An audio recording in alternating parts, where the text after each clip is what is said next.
Bonjour à toutes et à tous. Je suis donc Gilles Lecuir, chargé d'études à l'Agence régionale de la biodiversité en Île-de-France. Et je vais, pour commencer cette matinée ensemble, commencer par vous plomber le moral et vous dire toutes les mauvaises nouvelles. La bonne nouvelle, néanmoins, c'est qu'après, je vais aussi vous montrer un certain nombre d'exemples d'actions positives et toute la journée va aller crescendo. Et cet après-midi, c'est vous qui allez nous montrer tout ce que vous faites ou que vous avez envie de faire dans vos communes, vos territoires. Donc, un peu dur, mais ça s'appelle le réel. Et le réel s'impose à nous. L'idée est de commencer, peut-être certains d'entre vous sont parfaitement au fait de ce qu'est la biodiversité, peut-être d'autres un peu moins, et puis nous avons toutes et tous des représentations de ce qu'est la biodiversité. Donc l'idée est de vous faire un peu un panorama, de revenir aux sources de ce que l'on appelle la biodiversité. La biodiversité, ce n'est pas compliqué, mais c'est complexe, et ce sont à la fois des milieux différents, la diversité des milieux dans lesquels se développent, vivent et meurent des êtres vivants. On appelle couramment cela des habitats naturels, quand bien même ce seraient des espaces urbains. Des espèces qui vivent dans ces habitats naturels. Donc ici, vous avez les différentes espèces de plantes, d'oiseaux et d'amphibiens qui vivent dans les milieux humides, par exemple, en exemple. Et enfin, le troisième niveau, c'est l'espèce. Au sein même des espèces, des différentes espèces, l'espèce grenouille verte, si je ne m'abuse, je parle sous le contrôle de mon collègue Émile Kijohan, eh bien, il y a aussi une diversité génétique au sein de l'espèce, ce qui fait qu'on a différents motifs, qu'on a évidemment des mâles et des femelles, mais aussi une variabilité génétique au sein d'une même espèce. Ces trois niveaux, habitat naturel, diversité d'espèces, diversité au sein de l'espèce, sont interconnectés entre eux. Et donc la biodiversité n'est pas seulement une diversité de milieux, d'espèces et de gènes, mais aussi une incroyable diversité de relations entre tous ces niveaux d'organisation. Nous avons, évidemment, nous sommes là ici entre Homo sapiens, des fois sapiens, entre êtres humains, nous avons d'abord une perception de la biodiversité. La biodiversité, la diversité biologique, c'est ainsi qu'a été formé ce mot, c'est d'abord un concept que les humains partagent entre eux comme regard sur le monde qui les entoure et dont ils font partie. Et on a tendance à concevoir la biodiversité avec ce schéma d'importance, c'est-à-dire nous tout en haut, évidemment, et puis les vertébrés qui nous sont plus proches nous attirent plus notre attention, beaucoup plus que d'autres êtres vivants, beaucoup moins visibles. Alors, on parle souvent du nombre d'espèces. Quand on parle de biodiversité, de crise de la biodiversité, d'érosion de la biodiversité, on dit souvent qu'on a des espèces qui s'éteignent. En réalité, on connaît encore très peu les différentes espèces des êtres vivants sur la planète. On a des estimations et on estime qu'on a décrit des espèces différentes entre elles de manière assez limitée. Vous voyez que sur les insectes et myriapodes, par exemple, on est très très loin et on découvre chaque jour de nouvelles espèces. C'est donc une approche, mais ce n'est pas la seule. Et la biodiversité dite fonctionnelle, voilà encore les estimations. On est là sur des estimations d'un nombre d'espèces potentielles, pas du tout sur celles qu'on connaît. Donc tout en haut, vous avez l'ensemble des vertébrés et des plantes. Ensuite, vous avez l'ensemble des invertébrés, tout particulièrement les invertébrés du sol, sont encore extrêmement peu connus. Et puis enfin, vous avez tous les micro-organismes, et où là, on n'est même pas certain de savoir différencier une espèce d'une autre, puisque les bactéries, par exemple, sont en perpétuelle évolution, et donc dire c'est une espèce différente à un instant T est quelque chose d'extrêmement difficile. Donc tout ça pour vous dire que le concept de biodiversité est beaucoup plus qu'une espèce ou qu'un nombre d'espèces. C'est d'abord des éléments extrêmement communs, très nombreux, très variés, très divers, et aussi pour certains assez peu connus. Alors la biodiversité, nous on aime bien le rappeler à l'Agence régionale de la biodiversité en Île-de-France, c'est aussi les moches. Voilà, c'est aussi, ça fait partie du vivant et au fond, ils ont aussi le droit de vivre, même s'ils nous apparaissent très laids. C'est pour vous rappeler la notion de perception. Voilà. Et puis c'est aussi l'ensemble des invisibles, les bactéries, les champignons, ou alors la faune ou les plantes qui se cachent, qui vivent au cœur des souches de bois morts ou sous la terre, et qu'évidemment nous ne voyons pas, et que souvent, du coup, nous ne considérons pas. Alors, pour nous remettre dans le bain, voilà où nous sommes. Nous sommes une des espèces d'êtres vivants parmi l'ensemble de l'évolution à l'instant T auquel je vous parle en 2020, mais nous ne sommes qu'un parmi d'autres. Alors évidemment, nous sommes très particuliers puisque nous en sommes arrivés à avoir un tel pouvoir sur l'ensemble de notre planète que nous transformons jusqu'à son climat. Donc nous sommes un, mais avec un pouvoir démesuré par rapport aux autres, ce qui implique des grandes responsabilités. Je cite évidemment le grand philosophe Spiderman. Un grand pouvoir implique de grandes responsabilités, c'est son oncle, c'est l'oncle Ben qui dit ça à Spiderman. Alors, y compris si on parle en termes de biomasse, c'est-à-dire de poids des êtres vivants sur la Terre, vous allez voir que nous sommes finalement très peu. Voilà l'ensemble du poids des animaux par rapport à tous les autres groupes. Et vous voyez que l'énorme majorité de la biomasse sur Terre, ce sont les plantes. Et puis, quand on prend le tout petit coin ici, qui est les animaux, eh ben, quand on voit la répartition de ces animaux, nous sommes ici. Donc, quelques milliards d'êtres humains ne pèsent que ça de ça.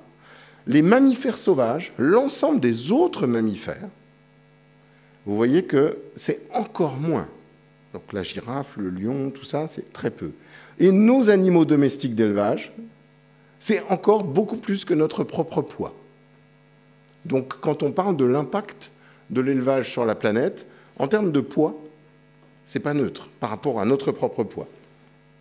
Et pourtant, on ne nous parle, encore hier, quasiment que de l'extinction de ces grandes espèces charismatiques d'animaux sauvages. Évidemment, c'est important de savoir que nous avons des espèces qui disparaissent, mais ça n'est qu'un indice de l'ensemble de ce qu'il se passe sur le reste du vivant. Voilà un article de 2014 où là, on ne parle plus d'espèces, mais de nombre d'oiseaux. Et nous mesurons avec les scientifiques, c'est ce qu'on appelle les différences d'espèces, c'est la diversité ou la richesse spécifique. Le nombre d'individus, d'oiseaux communs, c'est l'abondance. Et nous avons perdu 400 millions d'oiseaux en 30 ans. C'est-à-dire que c'est un effondrement. Hein. Là, quand on parle de 20% de moins qu'en 1980, on est vraiment sur une perte. Chaque année, il y a de moins en moins d'oiseaux. Sur les insectes, la chute est encore plus vertigineuse, puisque en 30 ans, près de 80% des insectes d'Europe auraient disparu. Et on en arrive même au point où on en peut en faire chacun l'expérience sensible, en tout cas pour les plus de 50 ans comme moi. Dans mon enfance, il fallait, quand on allait dans le sud de la France en vacances avec mes parents, régulièrement nettoyer le pare-brise de la voiture qui était moucheté de petits insectes volants. Aujourd'hui, vous pouvez faire 800 km sans véritablement avoir besoin de laver votre pare-brise. Donc on en arrive à une telle diminution qu'elle nous commence à nous devenir visible, sensible, mais cela reste une disparition globalement silencieuse, comme la disparition du chant des oiseaux. Et je vous avais dit que j'allais vous plomber le moral. Je vais essayer de vous le... En Île-de-France, est-ce que je vais pouvoir vous remonter le moral? Eh bien, pas vraiment. La situation est globalement soit aussi mauvaise qu'au niveau national et mondial, soit pire. Voilà l'abondance toujours des papillons de jour, mesurés entre 2005 et 2014, donc presque en 10 ans. On a moins 33%, une baisse d'un tiers du nombre des papillons de jour, des papillons communs en Île-de-France. Et pour les oiseaux, sur presque à peu près à la même période, de 2002 à 2014, moins 22%. Donc vous voyez, les chiffres sont assez éloquents. Alors qu'est-ce qui cause ? Quelles sont les explications à ces pertes d'oiseaux, de papillons, d'insectes? La première, c'est la perturbation de ces habitats naturels dont j'ai parlé au tout début, soit parce que ces habitats sont totalement détruits, soit parce qu'ils sont fragmentés, qu'il y a des séparations entre les différents lieux de vie. Et quand vous avez une séparation, que vous ne pouvez pas vous déplacer pour aller chercher votre nourriture, pour aller trouver un partenaire pour vous reproduire, ou pour tout simplement aller nicher et faire votre nid ou votre terrier, eh bien vous disparaissez ou vous êtes réduit. Qu'est-ce que j'ai fait? Je n'arrive plus à avancer. Voilà, j'y arrive. Et donc l'urbanisation est une forme de destruction des habitats naturels et chaque nouveau citadin augmente de 185 mètres carrés en moyenne la surface de la ville. Donc nous sommes en croissance démographique, nous avons besoin de nous loger, nous avons besoin de créer des entreprises, nous avons dans l'artificialisation, il y a aussi nos infrastructures de transport notamment. Eh bien cela consomme de l'habitat naturel, soit essentiellement aujourd'hui des terres agricoles. Or, au niveau mondial, désormais, plus de la moitié de la population mondiale vit dans les villes. En France, nous sommes passés en un siècle d'une population très, très majoritairement rurale à une population à plus de 80% urbaine. Donc nous avons cette transformation-là. Et puis aussi, les villes sont de moins en moins denses. Nous étions 600 habitants au kilomètre carré dans les années 1960. Aujourd'hui, nous sommes en moyenne 400. Enfin, en 2010, en tout cas, nous étions en moyenne 400 par kilomètre carré. Donc, nous avons besoin de plus d'espace. Et puis, autre problème, 40% de l'artificialisation se fait là où la vacance de logement augmente fortement, et même à 20% dans des communes où la population décroît, et où la construction et quelque chose pour notamment essayer de sauver l'école en ayant des habitants supplémentaires, et on est dans une forme de course en avant sur lequel il est très difficile d'agir, mais sur lequel on peut agir, évidemment, en essayant de maîtriser cet étalement urbain. Alors, néanmoins, à l'intérieur même de la ville, celle-ci n'est pas non plus un refuge pour une nature qui serait malmenée seulement en milieu rural. Dans les villes aussi, les oiseaux, par exemple, spécialistes du bâti, entre 2004 et 2017 en Île-de-France, eh bien, on observe une perte de 41% des effectifs d'oiseaux spécialistes pourtant de la ville, donc qui ont coévolué avec soit des falaises, soit d'autres types d'habitats et qui se sont accommodés depuis des siècles de nos villes. Eh bien, là aussi, on a une perte très nette dans la même période. L'exemple classique de l'hirondelle de fenêtre, c'est moins 64% en presque 10 ans. Donc là, on est sur un effondrement vraiment.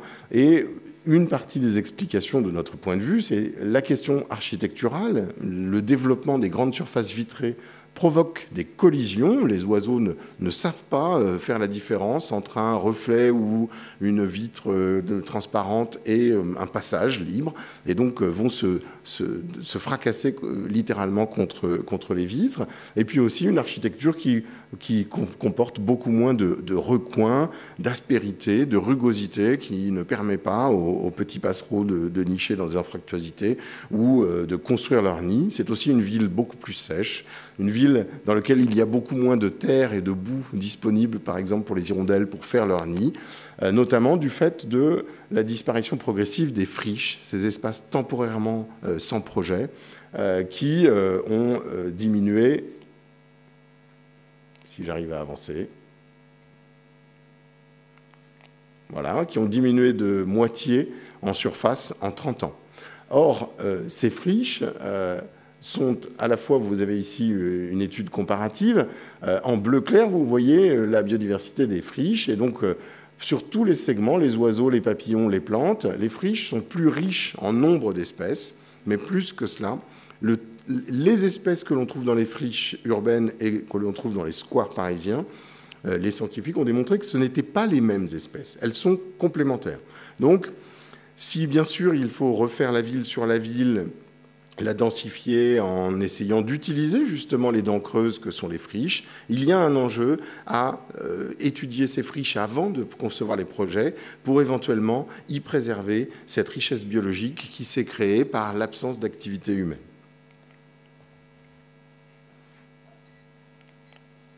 Alors, un signe encourageant dans nos études avec le Muséum d'histoire naturelle notamment, c'est une augmentation dans la même période de 92% de la richesse donc de la diversité en espèces, de la flore des interstices urbains, c'est-à-dire les trottoirs, les pieds d'arbres. Et là, pour nous, c'est clairement l'effet de changement de pratique de la part des gestionnaires qui n'utilisent plus massivement, voire plus du tout pour l'entretien de la voirie, des désherbants. Et donc le fait d'avoir changé de mode d'entretien de la voirie en Île-de-France depuis une dizaine d'années, et puis ce qui s'est traduit dans la loi à partir de 2017, eh bien on en mesure les effets, en tout cas on suppose, hein, on essaye de faire un lien, et on pense que c'est ça l'explication. Donc c'est aussi le signe que quand on change de pratique, on obtient des résultats et une réponse de la nature qui peut être assez rapide. Autre élément, la perturbation ou la modification des habitats, c'est la simplification du paysage. Voici une plaine agricole de Seine-et-Marnaise où l'on va produire 45% de blé tendre, donc la monoculture, la mécanisation a imposé de faciliter le passage de gros engins et de simplifier le paysage à l'extrême. Et évidemment, un paysage qui n'a pas de haies, pas d'arbres, va accueillir moins d'espèces qu'un paysage qui va être plus varié. C'est cette diversité des micro-habitats. Pourtant, on voit que dans les milieux agricoles où il y a des haies avec des arbres ou des haies avec buissons, comparativement aux champs où il n'y a pas de haies en bordure de terrain, la présence de chauves-souris, qui sont des animaux insectivores, donc qui sont des auxiliaires des cultures, qui vont aller réguler les ravageurs des cultures, eh bien la différence est très nette. Donc maintenir des infrastructures agroécologiques dans le paysage agricole ou les restaurer, c'est à la fois agir pour la biodiversité rurale, mais aussi amener des auxiliaires des cultures pour ces milieux. Là encore, les effectifs d'oiseaux en milieu agricole sont en chute libre avec moins 44% sur la période. Évidemment, il y a quelques corvidés, par exemple, ou d'autres qui arrivent à s'en sortir, mais globalement, la tendance reste à la baisse. Autre menace à l'échelon global, mais dans lequel nous avons notre propre responsabilité, c'est la surexploitation des ressources qui a commencé avec y compris l'ère industrielle au XIXe siècle. Voilà un exemple ceci est un tas simplement de crânes de bison. C'était la norme au XIXe siècle, de passer de millions de bisons en Amérique du Nord à presque l'extinction. Mais c'est aussi la norme pour nous sur notamment nos consommations de poissons. Et l'ensemble presque tous les stocks de poissons sont impactés partout sur la planète, et on estime que 25% des stocks de poissons marins sont surpêchés, c'est-à-dire pêchés au-delà de la capacité des populations de poissons à se reproduire. Et donc on observe désormais un déclin des captures. Et donc on est en train vraiment de scier la branche sur laquelle on est assis, d'atteindre très largement la capacité de production de nos milieux par la surexploitation. Nous avons, nous, en Île-de-France, une responsabilité, nos 12 millions d'habitants, non pas sur le poisson en Île-de-France, mais en revanche par nos modes de consommation sur le poisson au-delà, soit en Atlantique ou en mer du Nord, voire en Méditerranée, ou même au-delà sur le reste de la planète avec la mondialisation des échanges. Autre impact, les pollutions. Les pollutions d'abord à l'azote, aux nitrates, qu'elles soient atmosphériques ou qu'elles soient dues aux engrais, qui sont importantes et dues à la fois à la circulation automobile et puis aux pratiques agricoles. Et puis bien évidemment, je l'ai déjà cité pour le milieu urbain, mais c'est vrai à plus forte raison en milieu rural, l'usage des produits phytosanitaires ou biocides, couramment rassemblés sous le vocable de pesticides. Autre source de pollution, souvent moins connue, c'est les micropolluants issus notamment de nos traitements médicamenteux et qui vont se retrouver dans les eaux des rivières parce que nos stations d'épuration ne sont pas en capacité de faire ce que réussit à faire très bien le vivant depuis de très nombreuses années, c'est-à-dire produire de l'eau douce, potable et débarrassée de ces polluants. Eh bien, un certain nombre de nos médicaments se retrouvent dans les rivières et impactent notamment les populations de poissons. Autre impact, désormais mesurable et mesuré, le changement climatique, même, vous voyez, je l'ai appelé le dérèglement climatique, car plus qu'un changement, on est sur des modifications assez fortes, tout autant de la chaleur que des précipitations, du régime de précipitation. La sécheresse extrême que nous vivons cette année en est un des aspects, mais les orages plus violents et plus fréquents en sont un autre, et cela a un impact sur le vivant. Voici une modélisation de l'évolution des populations de hêtres en France. Donc c'est un modèle, mais on estime qu'à horizon 2100, eh bien, le hêtre ne subsistera plus que dans le quart nord-est ou en altitude de la France. Autre effet dont vous avez forcément entendu parler, le blanchiment du corail qui, en quelques saisons, peut causer la mort d'un ensemble d'êtres vivants, un ensemble complexe et support d'une très grande richesse de vie et de diversité d'animaux et de plantes qui dépendent de ce milieu. Enfin, et c'est plus un sujet pour les milieux insulaires, c'est l'introduction d'espèces qui n'est pas une chose nouvelle, mais qui s'est accélérée avec la mondialisation des échanges. Avec les grands explorateurs au temps moderne, le rat a été introduit dans les îles visitées, amené par les bateaux à voile. Aujourd'hui, on est sur une intensification des échanges qui amène à des introductions qui peuvent être des introductions volontaires de plantes que nous voulons et qui se retrouvent ensuite à se déployer, ou involontaires, et qui peuvent causer des impacts. Et donc on parle, à partir du moment où elles se sont répandues, elles se reproduisent toutes seules et qu'elles causent des impacts, elles n'en causent pas toutes, on parle d'espèces dites invasives qui peuvent causer des impacts pour la santé humaine. Alors je vous l'ai mis volontairement en très grand, mais ce petit moustique tigre est tout petit, et des impacts qui peuvent être pour la production économique, voilà un autre insecte qui impacte la production de miel, ou encore des impacts en termes de gestion, voici la Renolie Japon, qui, dans les terres remaniées ou en bordure d'infrastructures, peuvent évidemment proliférer et poser des problèmes de gestion. Aujourd'hui, en Île-de-France, ces espèces dites invasives n'ont pas causé d'extinction d'espèces, ne vont pas jusqu'à prendre la place d'autres espèces dans les milieux. Néanmoins, dans les milieux insulaires, on a des impacts beaucoup plus importants. Et donc, il faut éviter toute introduction non contrôlée d'espèces qui proviennent de l'étranger. Les scientifiques au niveau mondial sont réunis dans l'IPBES, la plateforme intergouvernementale d'études de la biodiversité, l'équivalent du GIEC pour le climat, qui nous alerte et nous dit que la réponse mondiale actuelle est insuffisante et l'IPBES parle de changements transformateurs nécessaires pour restaurer et protéger la nature. Ils nous disent aussi que c'est le modèle économique et même les stratégies d'entreprise qui sont questionnées. Donc vous voyez, l'importance ici, c'est bien de parler de transformation. On est maintenant à plus parler de transformation que même de transition, tant l'urgence à agir est fondamentale. Alors, on va me dire pourquoi, au fond? Pourquoi on a des espèces qui disparaissent, on a peut-être moins d'insectes, autant on pourrait s'en réjouir. Sauf que cette diversité, elle est le support d'interactions extrêmement complexes et nécessaires. Je vous en ai mis ici un tout petit exemple simplement sur le jardin. Il y a des interactions de l'ordre de la prédation qui contribuent à la régulation des proliférations d'êtres vivants qui pourraient nous gêner ou réduire nos besoins. Il y a des relations de symbiose. Ici, vous avez l'exemple de symbiose entre les plantes, les champignons, les bactéries, pour arriver à transformer la matière et à ce que chacun trouve sa nourriture. Une fonction de recyclage de la matière organique et inorganique à l'échelon mondial que le vivant est capable de faire de manière extrêmement poussée, des relations de pollinisation, bien connues maintenant entre plantes et pollinisateurs, et puis des relations de collaboration. Nous-mêmes ne pourrions pas digérer notre nourriture sans l'aide de millions, milliards d'êtres vivants qui font partie de notre corps, mais qui ne sont pas des êtres humains.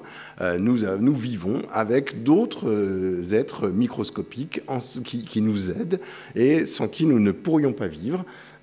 Donc c'est aussi cette importance des relations qui fait que cette crise de la biodiversité au niveau mondial doit nous alerter parce qu'elle remet en cause un certain nombre de choses essentielles à notre bien-être, pour le coup, en tant qu'espèce, de notre point de vue d'êtres humains.